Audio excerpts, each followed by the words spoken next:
Hey, how you doing, everybody? Welcome back to another episode of God Concept. I'm your host, Mr. Pagan.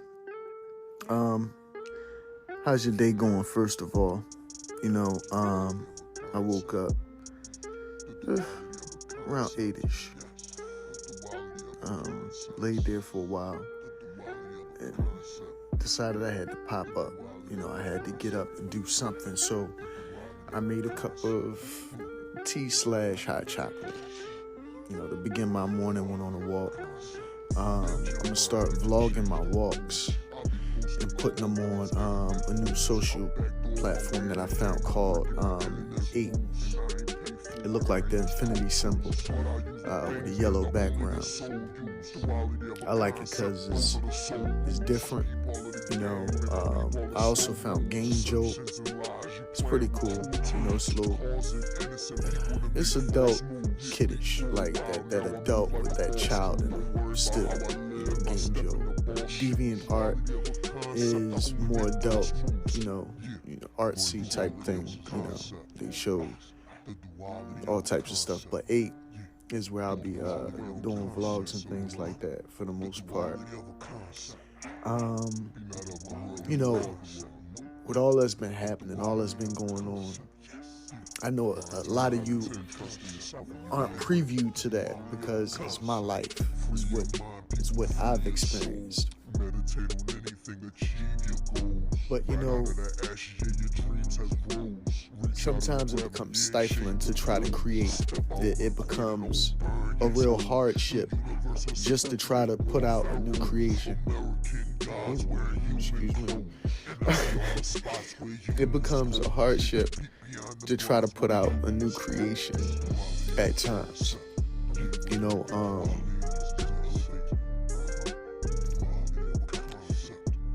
I'm trying to regain or get back that motivation to create. I mean, I never lost it, but at the same time, looking at things from so many perspectives makes me at times stand still. And me standing still at times is me figuring out things. Me speaking to those that matter. The conversations that matter the most to me right now, that I seem to learn the most from, is when I speak to my kids, when I'm trying to give them insight or knowledge on something, and I'm able to expound on topics that they may need help with in the future. Sometimes we say things to our children, to people around us, and they might not be messages for that moment, but they may be messages for the future tense. So when you're talking to somebody, sometimes it's like, they might not get it right then and there, but just make sure that they're paying attention, because that message might be for them for the future, something that they could recollect on and say, I remember that, or yeah, such and such told me that, my father told me that, or my mother told me that, because that happens a lot. And that's those things. It's like the other day I was on a bike ride. I rode past somebody, gave him a fist bump. This person's a neighbor right now. And it's like, who would have known, that moment right there would have been a deja vu moment. Me riding my bike in that area, doing that fist bump in front of a park, and me recollecting on that in my mind saying, damn, that was a deja vu moment. So in hindsight, this is my first time thinking of that moment again right now. But in hindsight, don't that mean I'm doing the right thing? Don't that mean I'm following the right path? If I'm having a deja vu moment, like it was written that this moment would come, that this would happen. Maybe not everything leading up to that moment, but that moment. And that moment would not have came if I had not been in this situation. So that tells me that things are in line. Good, bad, ugly, things are in line. I don't know what's in store next, but the vibe that I'm getting is that I got to keep creating. You know, that's the energy I'm getting. That's the message that I'm receiving. Whether the people around me, the folks that I'm talking to out there in podcast land can feel that message or feel that energy or that vibration that I feel, I can't control that. You know, whether anybody else feel that. But for me, the message, the vibration, the energy is clear to just keep on creating and keep on motivating. You know, that's the mathematics of the day. You know, create and motivate. You know, and that's going to be the constant thing. You know, to create and motivate and to enlighten. You know, spiritual enlightenment is something deep. Mental enlightenment is something deep as well. You know, and all of these things plateau in a way where it takes you up to this peak. It takes you up to this pinnacle when you align your physical, your mental, and your spiritual. I'm on a journey of still getting there. I'm on a journey of self-discovery. And that's the same journey that I'm trying to let my kids know that they're embarking on, whether they know it or not. Self-discovery. You know, with the social media thing, I notice, you know, because my kids, they got phones and they do the social media thing as well, and they do the games and all that stuff.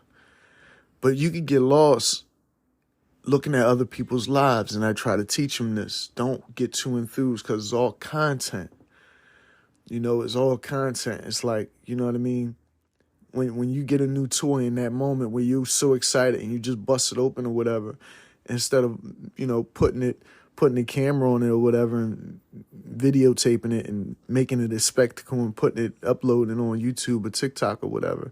That's the difference in monetizing your content versus somebody else's content. Because every moment of your life is content. And we're newsy people. People want to see your content. What's going on in your life? You know what I mean? It don't even got to be all that spectacular or that, all you got to do is make a spectacle of it. You know, it's the mediocrity. It's the little moments, the subtleness, you know, the things that people could see similar in you that they see in them. You know, that type of content sells. You know, it's funny because people get to laugh at someone else going through the same thing, or sometimes, you know, a worse thing or a better thing, you know.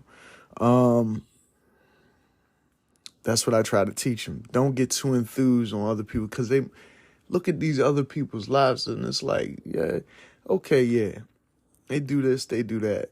But you have to build your life to that point, you know.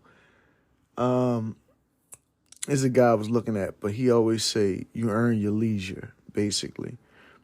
And I forget his name, but yeah. You earn your leisure, basically. You have to work and grind for anything you want. And some people do that with a 9-to-5. Some people aren't meant to do that because, you know,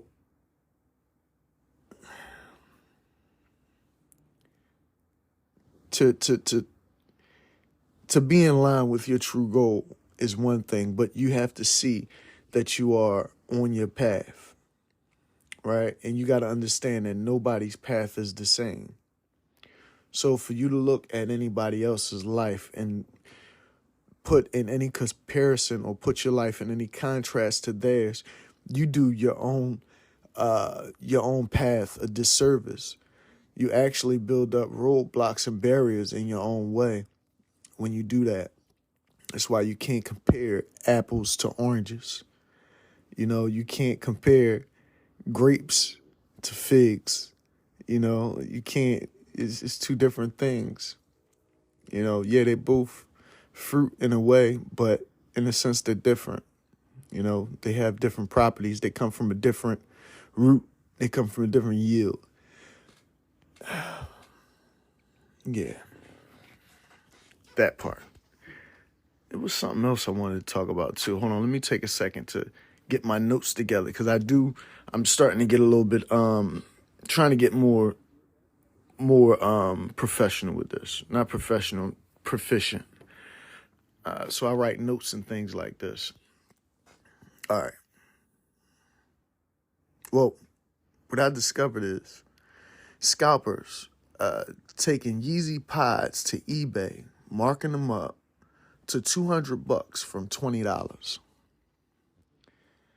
Yeah, I know everybody gotta make their money, but this reminds me of the same thing they was doing with the PS5s. I mean, the scalpers gotta stop it. $20 Yeezy pods. You can go online, actually on Yeezy.com, and buy Yeezy pods for $20, right? Anything you could buy on the sweatpants, the Yeezy pods, the goddamn hoodies, all of it for $20.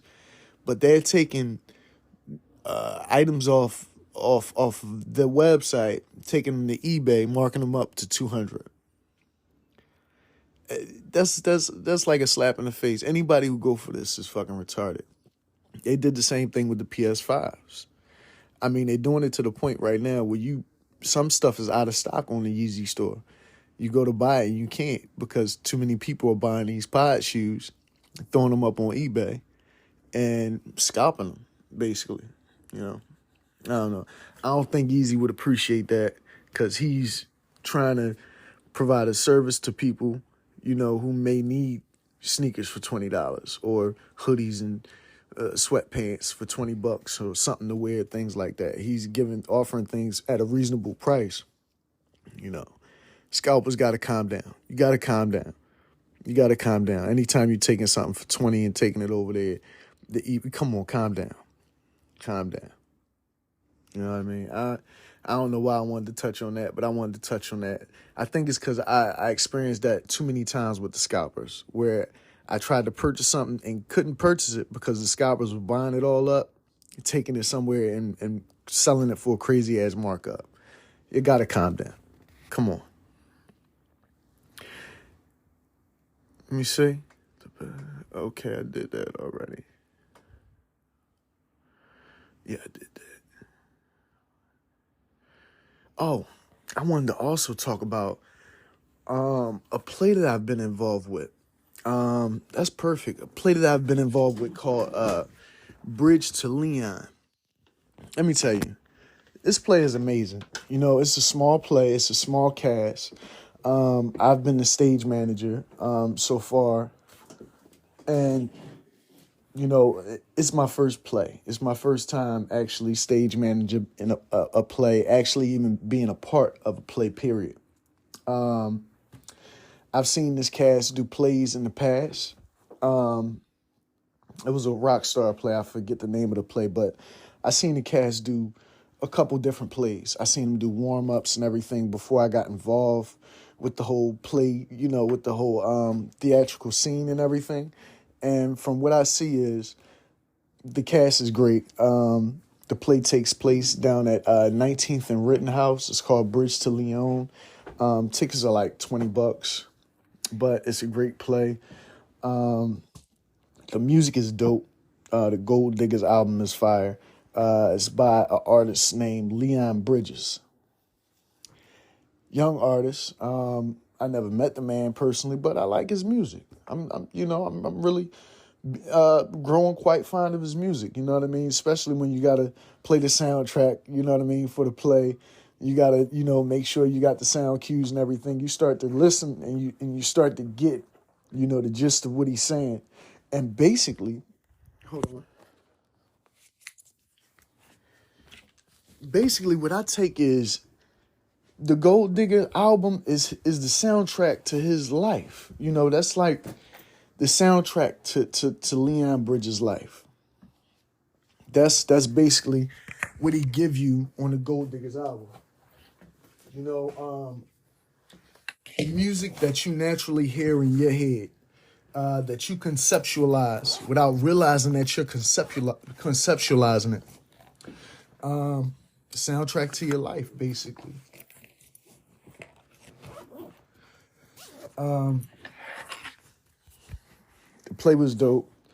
We did we rehearsed for a few weeks, and then we actually got the open house and everything the first night, and it was dope. It was phenomenal.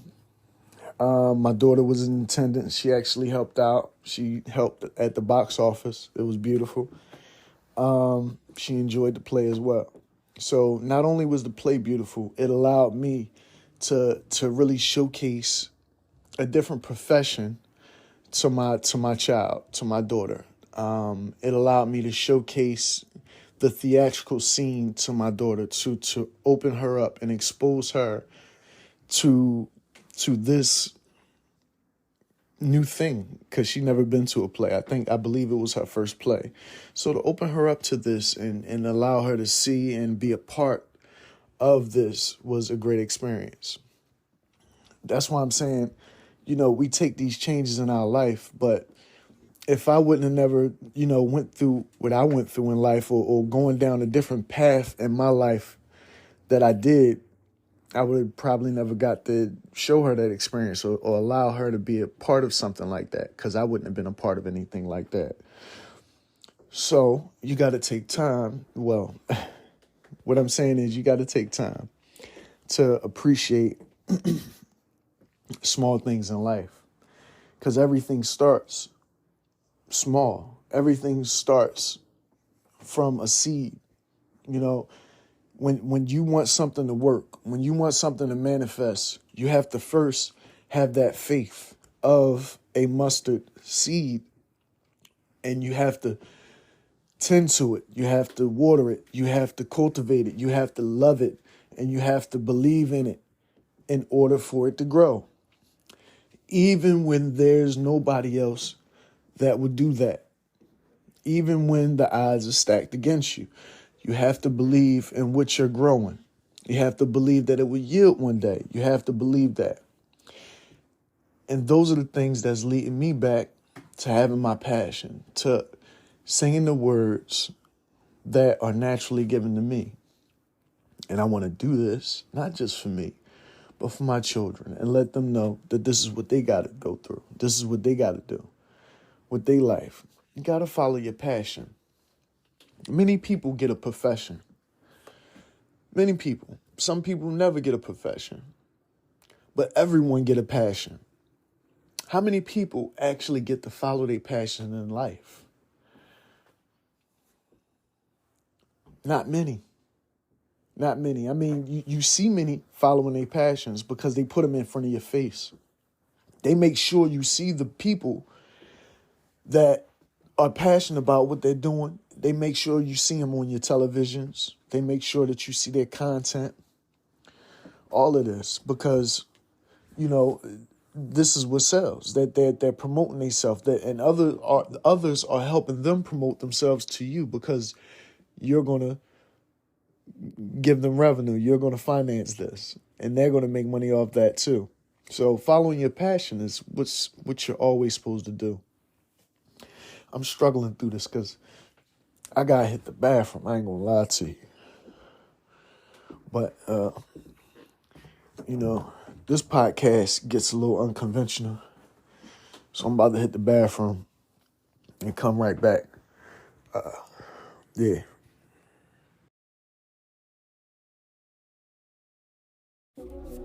Yeah. Had to come in here and take a boo-boo real quick. Remember that coffee/hot chocolate concoction I told y'all I made with a little creamer in it? Yeah, he's coming back to haunt me right now. But that's cool. Another thing that I was looking into was the real ID. I don't get it. I thought the IDs was what. They say you need these real IDs to go into certain buildings and facilities and to travel. I guess you don't need a passport with the real ID. I don't know because I don't travel much or need a passport in the future. I'm definitely going to need a passport because I plan on traveling, things like that, God willing. But, I don't know. Maybe they simplifying everything. Maybe they're giving you a real ID so that way you won't need so many different ways of identifying you. Make it easier. One simple ID identification, because passports and everything, to me, has always been a bit overkill.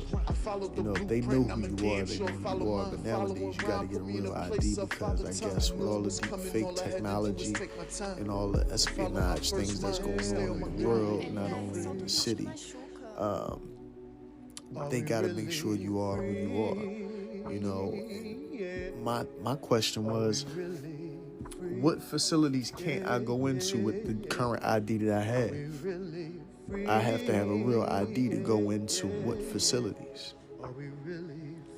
The early adapters had these IDs for a while. Why did they have them? What facilities were they able to go into that I weren't able to go into? You know what I mean? It's like, what buildings can you go into? Is it like a different level of access for a citizen if you have a real ID versus the regular state issued ID that you always had?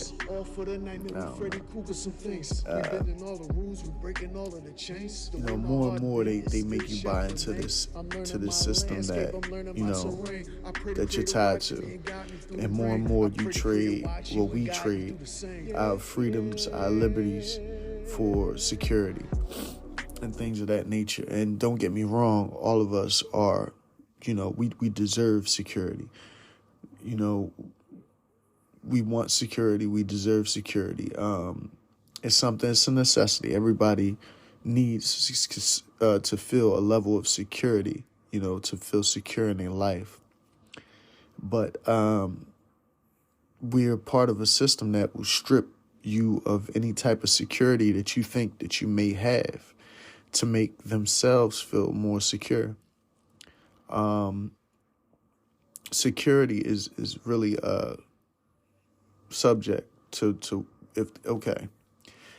if someone's making a large group of people feel insecure, they'll strip that person or those people of whatever is making them feel insecure, thus leaving that other group of people feeling insecure, you know what I mean, or unsecure in a way, and leaving a level of what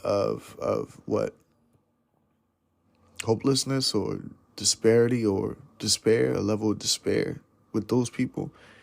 A lot of times we don't even know who is taking away our securities and things like this, because growing up where I grew up, we have to provide our own security in a way. Growing up the way I grew up, I had to sleep in the projects and guard a project house or a project apartment from somebody breaking in. Things like that make you feel like you always need a weapon with you. But now it's a time where they deem, if they don't want you to feel secure, if they don't want you to protect yourself or your family, they'll just take it all away from you. And they'll do it because they want to feel secure, because they felt unsecure with you feeling secure. We were raised in situations where we had to protect ourselves, had to protect our own. At times you had to have a weapon just so somebody would know that you had a weapon, so that way they would know not to fuck with you and yours, because you would use that weapon if they did. And they knew that. So it becomes a thing where, our way of life threatens another person's way of life or another people's way of life. Gentrification, not to mention, people, I forgot what they call it, when they take over an area. So when these people move into your city, if you're making them feel insecure in any way or unsecure in any way, they'll basically come in and have something happen to remove you. If you have weapons, if you have anything like that makes them feel like you're a threat to them or the way that they live in any way, they'll come and they'll do things in your life to, make it fall apart, and you won't be able to stay in that area and you'll have to leave, basically.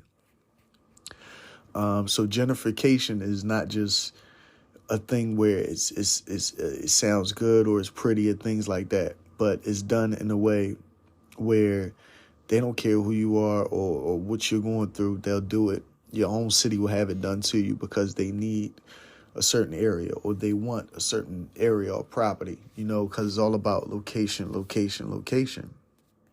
So we're stuck in a system that is very, very tyrannical to the everyday citizen. I mean, if you have money and things like that, if you're wealthy, and you could afford not to go through these things or have these things not happen, it might put a dent in your wallet. But if you don't have that cushion, that financial cushion, then it puts a dent in your life and in your loved one's life when they play with you like this. And the governments and the municipalities of these cities and states that we live in aren't going to tell you that it's happening, that it's going on.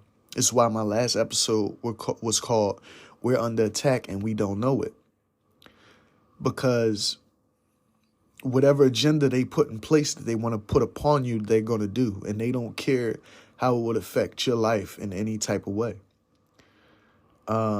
This is why they prefer for you to be just an everyday citizen and working your 9 to 5 and things like that.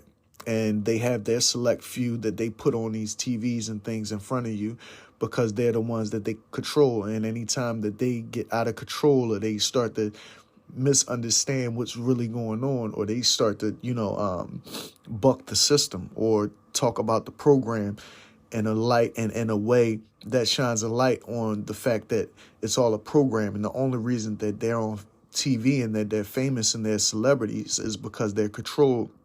They start to ruin their lives. They start to take money away from them, financial problems. They start to throw problems into their kids' life, into their marriage life, into their life in general, into their financial life, and take their company down. Kanye West is an example of that. Numerous celebrities and things of this nature. Look at Bill Cosby, a great man. Look how they did him. They did a lot of people this way. They don't leave you unscathed or untarnished, especially when they know what it is that you're going against. You're going against the status quo for them. At any time they feel threatened by you, whether that be by a weapon that you have, whether that be by your financial status, whether that be by your namesake or who you are as a person, whether that be by just your charisma or the smarts that you have or the things that you're able to do with your wherewithal, they will attack that. And they will try to take that from you, which you possess. If you have talent to reach a pinnacle or a peak that they don't want you to reach, then they'll just put your life through a whole bunch of turmoil so you never get there. And these are things we experience as everyday citizens that a lot aren't previewed to. A lot above aren't previewed to it. A lot of wealthy and elite aren't previewed to it. A lot of poor people and ones that never make it aren't previewed to why their life is so askew. But the thinkers, the intellectuals, those are the ones that are previewed to it. Those are the ones that know exactly what goes on in this dichotomy, in this society, in this governed state of existence that we live in. And to be honest with you, it is what it is until you make it differently, until you realize this. I'm not one of those ones that would just know all this and try to buck the system. And, there was a time for that. Right now it's the time where I'm trying to rebuild. I'm trying to build up something different because I have this knowledge. And me having this knowledge, a wise guy once told me, he's a smart guy, he's a great guy, but he told me, once you know something, you can't unknow it. So me knowing these things, it would behoove me to probably fall back in line. But I can't because I know these things now. So me knowing these things mean that I got to share these things with my kids and my children. And it's like, okay, yeah, it's rough, but at the same time, I got to make it further. I got to push through. I got to really push this line to really let it be known that this is what's going on. And I don't want my family to experience it anymore. So I have to do something outside of the norm in order for that not to happen. My whole life has been outside of the norm. So why should I be anything less than that? And that's what it's all about. That's what we expanding upon. That's what we expounding upon. It's just simple. It's an algorithm to it. It's an algorithm to life. It's an algorithm to the things that we say. It's an algorithm to the things that we do. You just got to pay attention to that and understand the things that happen. There are no coincidences in your life. Things happen for a reason. Things go askew for a reason. Things go right for a reason. Things go wrong for a reason. But everything in life happens for a reason. Uncertainties are for a reason. But there is no coincidences. There's none.